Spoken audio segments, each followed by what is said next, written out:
ദൈവത്തിന് നമ്മളെ കൈവിടാനായിരുന്നെന്നുണ്ടെങ്കിൽ കർത്താവിനെ അയച്ച് പരുവത്തിലാക്കേണ്ട കാര്യമില്ല. അപ്പം കൈവിടാതിരിക്കാൻ വേണ്ടിയാണ് കർത്താവിനെ സ്വന്തം മകനെ അയച്ചു തന്നത്. ആ ദൈവത്തിൻ്റെ സ്നേഹത്തെ നീ വിശ്വാസത്തിലെടുക്കണം. അതുകൊണ്ട് നീ പതറരുത്, മരിക്കാൻ തീരുമാനിക്കുകയും ചെയ്യരുത്. കാര്യം എന്താ? നീ ഇവിടെ കൊണ്ട് നിന്നെ വരുത്തിയില്ലേ, ഇവിടെ നീ വന്നില്ലേ, ഈ മണ്ണിൽ നീ കാല് കുത്തി കഴിഞ്ഞപ്പോൾ എന്താ എൻ്റെ അർത്ഥം? നിൻ്റെ വിഷയത്തിൽ ദൈവത്തിന് പ്ലാനുണ്ട്, ദൈവത്തിന് കൃത്യമായിട്ട് നിന്നെ രക്ഷപ്പെടുത്താനുള്ള മാർഗമുണ്ട്. ഇനി നീയായിട്ട് ആ മാർഗം കളയരുത്. ഉടമ്പടി ചെയ്ത് കഴിഞ്ഞാൽ ആ ഉടമ്പടി തന്നെയാണ് ഒരു മാർഗം. എന്താ കാര്യം? നമ്മൾ 6 കാര്യങ്ങൾ ചെയ്യുകയാണ്. കാരുണ്യപ്രവൃത്തി ചെയ്യണില്ലേ? അല്ലേ? ചെയ്യണ്ട, ഇല്ലെങ്കിൽ കൗൺസിലിംഗ് വരുമ്പോൾ അറിയാൻ പറ്റും. കാരുണ്യപ്രവൃത്തി അതാര് പറഞ്ഞതാ? കർത്താവ് പറഞ്ഞതാണ്. എന്താ പറഞ്ഞത്? ഞാൻ രോഗിയായിരുന്നു, നിങ്ങൾ എന്നെ സന്ദർശിച്ചു. ഞാൻ കാരാഗൃഹത്തിലായിരുന്നു, നിങ്ങൾ എന്നെ സന്ദർശിച്ചു. എനിക്ക് വിശന്ന്, നിങ്ങൾ എനിക്ക് ഭക്ഷണം തന്നു.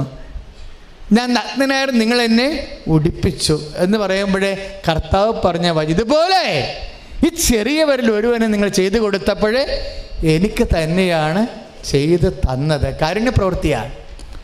അപ്പോൾ ആഴ്ചയിലോ മാസത്തിലോ ഒരു കാരുണ്യപ്രവൃത്തി ചെയ്യാൻ ബാധ്യസ്ഥമാണ്. ഇപ്പം ഞാൻ നിങ്ങളോട് പറയുകയാണ്, കാരുണ്യപ്രവൃത്തി ഈ മാസം, കഴിഞ്ഞ ഒക്ടോബർ മാസം ചെയ്തവർ കൈപൊക്കാൻ പറഞ്ഞാൽ നിങ്ങൾ എത്ര പേര് കൈപൊക്കും? കൈപൊക്കണ്ട, നീര് വരും. അത് നിങ്ങൾ ചില ആൾക്കാർ വിട്ടിരിക്കുകയാണ്, നിങ്ങൾ എണ്ണിപ്പിടിച്ചോണ്ടിരിക്കുകയാണ്. ഞങ്ങൾ ഉടമ്പടി ചെയ്ത് 1, 2 ഒരാഴ്ചയായി, 2 ആഴ്ചയായി, 3 ആഴ്ചയായി. അപ്പോഴാ കാരുണ്യപ്രവൃത്തി എന്ത് കാരുണ്യപ്രവൃത്തിയാണ് ചെയ്തത് എന്ന് ചോദിക്കുമ്പോൾ മിക്കവാറും നിങ്ങൾ പറയും, എൻ്റെ നാത്തൂൻ്റെ മോന് എഞ്ചിനീയറിങ്ങിന് പോകാൻ വേണ്ടി ഞങ്ങൾ കാശ് കൊടുത്തെന്ന് പറയും. അപ്പോൾ ഞാൻ പറയും, നാത്തൂൻ്റെ മോനെന്ന് പറഞ്ഞാൽ ആരാണ്? ഭർത്താവിൻ്റെ പെങ്ങൾ. ഭർത്താവിൻ്റെ പെങ്ങളെന്ന് പറഞ്ഞാൽ ആരാ? അവർക്ക് നിങ്ങളുടെ വീട്ടിൽ അവകാശമുണ്ട്. പണ്ട് നമ്പണ്ടേണ്ട ചെറിയ സ്ത്രീധനമാണ് കൊടുത്ത് വിട്ടത്, അവകാശപ്പെടുത്ത കാശ് കൊടുത്തതെന്ന് പറഞ്ഞിപ്പോൾ കാരുണ്യപ്രവൃത്തിയോട് പറയുകയാണ്.